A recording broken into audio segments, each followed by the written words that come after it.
de este ejemplo es realizar el análisis de un circuito, pero empleando la representación fasorial.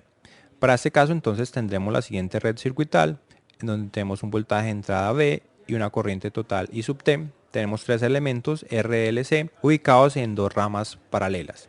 Nos plantean el valor del voltaje de entrada, en este caso 50 raíz de 2 por el seno de 2000 T menos 90 pi sobre 180. Esa es la forma fasorial de expresar el voltaje. Y nos piden hallar el valor de la corriente I sub T.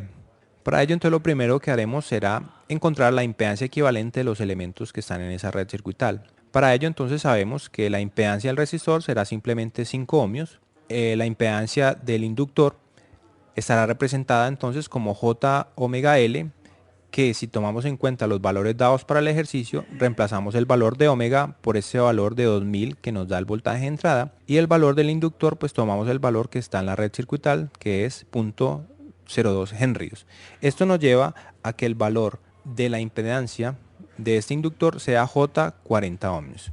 Para el caso entonces del capacitor tendremos que será 1 sobre J omega C, que es lo mismo que expresar menos J por 1 sobre omega C, reemplazando los valores de omega como 2000 y de C, que es el valor del capacitor, 16.67 microfaradios. Tendremos entonces que la impedancia del capacitor será menos J 30. La resistencia equivalente será entonces el inverso de la sumatoria de las admitancias.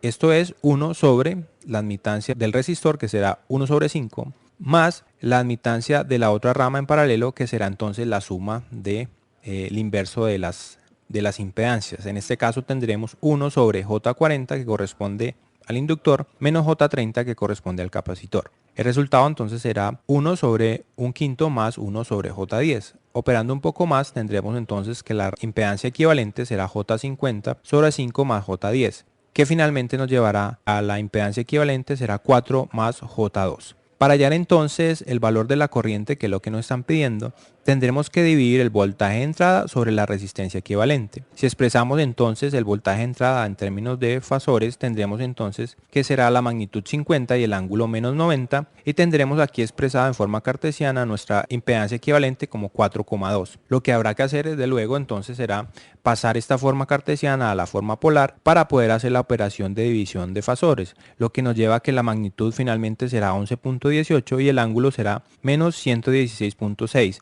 Las unidades serán amperios porque hablamos de corriente. Finalmente, lo que podemos hacer es expresar esta corriente en términos del tiempo. Lo que tendremos entonces será la magnitud 11.18, que multiplica raíz de 2 para el valor RMS. Como el voltaje de entrada estaba en términos de seno, la corriente también tendrá seno, la frecuencia será la misma del voltaje de entrada, por tanto será omega igual 2000 T, y el valor de la fase corresponderá a lo que hemos hallado para la corriente, es decir 116.6 multiplicado por pi y dividido por 180.